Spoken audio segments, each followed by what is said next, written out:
Velkommen til en præsentation af specialet Påvirkning af teenagers kristne tro og praksis i en digital ungdomskultur.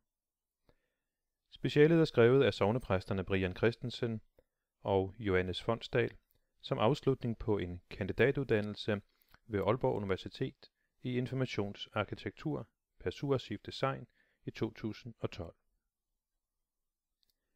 Det problem, vi har set på, er hvorvidt IT kan bidrage konstruktivt til folkekirkens konfirmandundervisning. Svaret er ja, for vores undersøgelse viste, at IT kan være med til at gøre undervisningen mere lærerig og spændende for konfirmanderne. Mange præster oplever, at konfirmanderne ofte finder undervisningen kedelig, at forløbet har meget lidt indflydelse på konfirmandernes tro, holdning og adfærd, og at man sjældent ser dem i kirken efter konfirmationen. Det er et problem, men der er flere bud på løsninger. Vi undersøgte, om moderne informations- og kommunikationsteknologi kan være en del af løsningen. Gennem vores arbejde som sognepræster og i løbet af vores efteruddannelse som cand.it er vi igen og igen blevet bekræftet i, at IT og de digitale medier rummer et stort formidlingspotentiale, som vi i folkekirken kan blive bedre til at gøre brug af.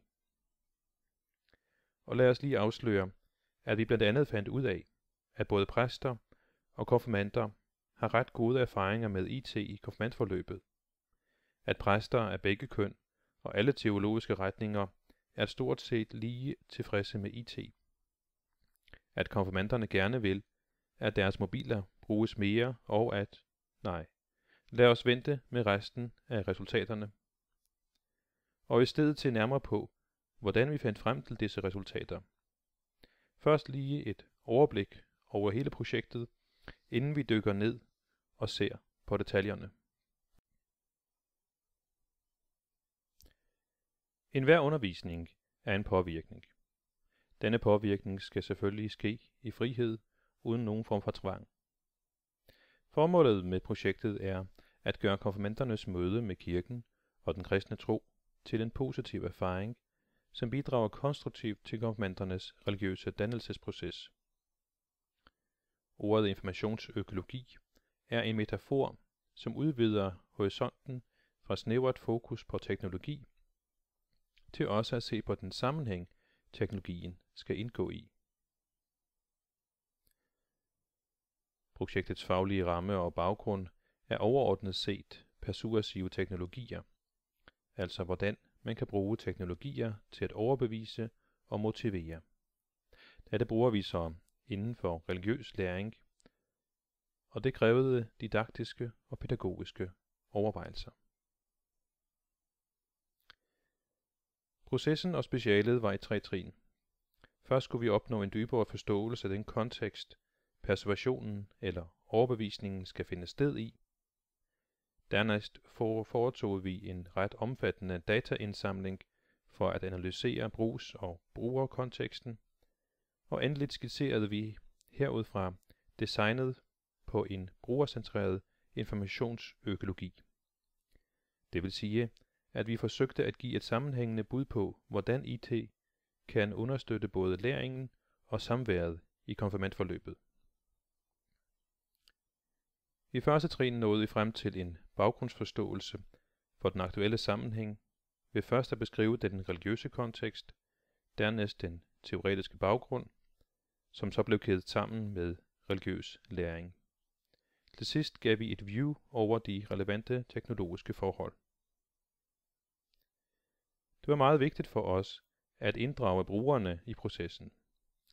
Det gjorde vi ved spørgeskema til alle danske præster og udvalgte konfirmandhold, samt analyse af udvalgte konfirmand-websites og interviews med ansvarspersoner for disse sites. Vores empiri viser, at der arbejdes konstruktivt og investeres ressourcer på at skabe gode IT-løsninger for konfirmandundervisningen, men at der er plads til væsentlige forbedringer. Præsterne svarede, at de generelt har god adgang til IT-udstyr i konfirmandstuen, men at de primært bruger det som støtte til den almindelige klasseundervisning i form af PowerPoint, videoklip og lignende. IT anvendes sjældent i situationer, hvor konfirmander selv benytter teknologien i konfirmandstuen. I denne graf har vi samlet præsternes anvendelse og erfaring. Det er tydeligt, at den generelle tilfredshed er stor, og at den forholdsvis sjældne brug af IT ikke primært skyldes dårlige erfaringer. Øverste figur viser, at både præster og konfirmander har en næsten identisk generelt positiv IT-erfaring. Det kan altså lykkes for præsterne at anvende disse IT-redskaber med positiv læringseffekt. Nederste figur viser, at der hvor præsterne anvender IT ofte, er det på højde med IT-anvendelsen i skolen. Vi undersøgte konfirmandernes erfaring med og holdning til aktuel og fremtidig anvendelse af IT i konfirmandforløbet, samt holdningen til hjemmearbejde. Vi testede også et læringsobjekt på konfirmanderne for at afprøve dette redskabs muligheder blandt dem.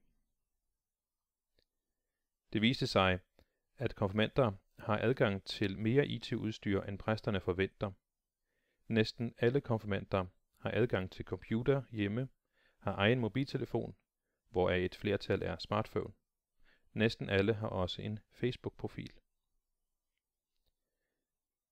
Konfirmanderne har generelt en positiv holdning til anvendelsen af deres egen mobil i konfirmandforløbet, og et flertal ønsker mere inddragelse. Drengene er lidt gladere for de tekniske anvendelser, mens pigerne er en anelse mere positive for de relationelle anvendelser. Vi fik en positiv respons fra langt de fleste konfirmander på vort elektroniske læringsobjekt Giv os i dag vor daglige brød. Det lykkedes også at påvirke dem i forhold til objektets formål, som handlede om at vise mere næstekærlighed. Lad os til sidst lige gentage nogle af resultaterne.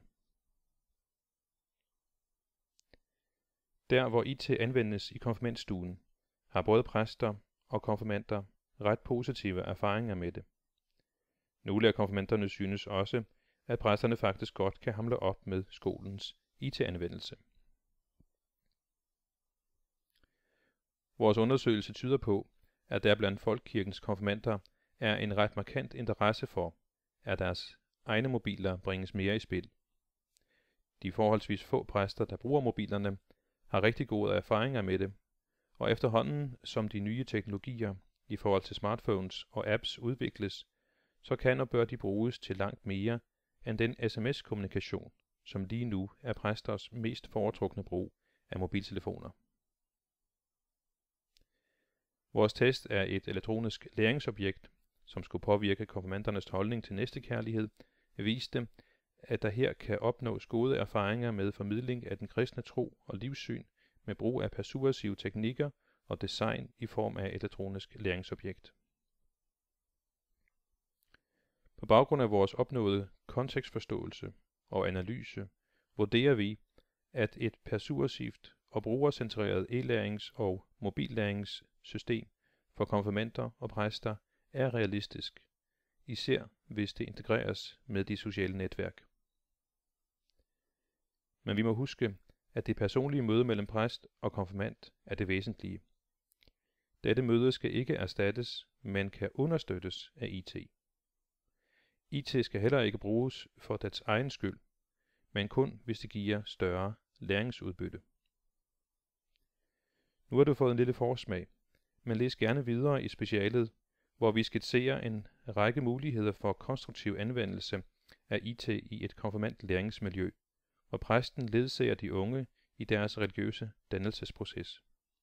Se mere på teenfaith.dk